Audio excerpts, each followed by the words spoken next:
What does a Yeah. lifeguard competition look like? I'm literally right now picturing Dwayne Johnson and Zach Efron and Oh my from the gosh. newest Baywatch where they're doing like the obstacle Oh course no. and is Yes. that's what I picture a lifeguard competition to be. I I know what you're talking about, and that is hilarious. So, definitely not it. Okay. There are more land-heavy activity like, competitions within the whole event, and there are more water-based activities. So there's, sprint, relay, and, this thing called beach flags, which is like musical chairs for lifeguards. It's actually a really big competition. I was not a sprinter. I was not a runner. I didn't do any of the land stuff hardly. But it looks like you. It's basically like like mini triathlon events. So there's tons of different events. So as a lifeguard competitor, you are competing in probably like 10 races at least in a day. The swim, you'll run out, swim around like 3 buoys and come back in. And then there's a run, swim, run, which you run and sprint first, and then swim, then run. And one of the events that I did that I actually started to do really well at was the International Ironman race, which is a surf ski paddle, which a surf ski is a very long kayak.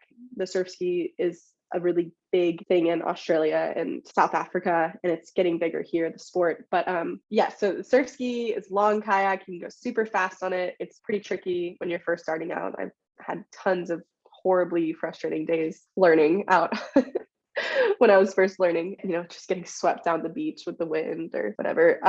So it's surf ski, paddleboard, leg, and then a swim leg. And you're running, transitioning in between each one. And it's each a sprint. So each leg of the race will take you about 5 minutes. So it should take you like 15, 20 minutes to do this whole race. But the paddleboard is, so if you think of, I don't know if you can imagine, but like a rescue board with all the handles that you Mhm. might see a lifeguard go out with, the lifeguard competition paddleboard, they are much more hydrodynamic.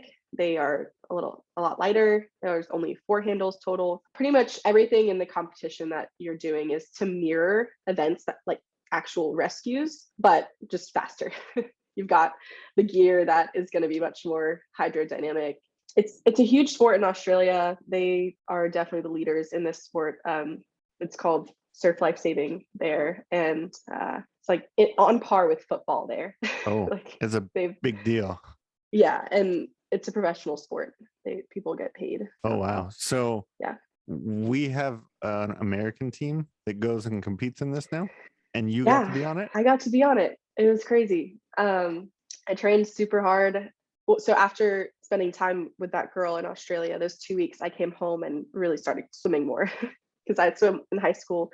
I really became more committed to putting in more hours in the pool and in the ocean. But you have to lay a good foundation if you're going to be at that level of endurance. So I actually ended up walking on my swim team at UNF, the college I went to in Florida. And I only did that for a year, but that laid a really strong foundation in me and brought me up a level in my endurance. So after that, I was training, trained for my college, kept training in the ocean. And so it was 2015, that year at Nationals, I won an event. I did really well in a lot of other events. And so I was picked to go represent the United States at it was the International Rescue Competition. So this one wasn't Worlds. The one I went to, Worlds happens every 2 years, and this one happens in between.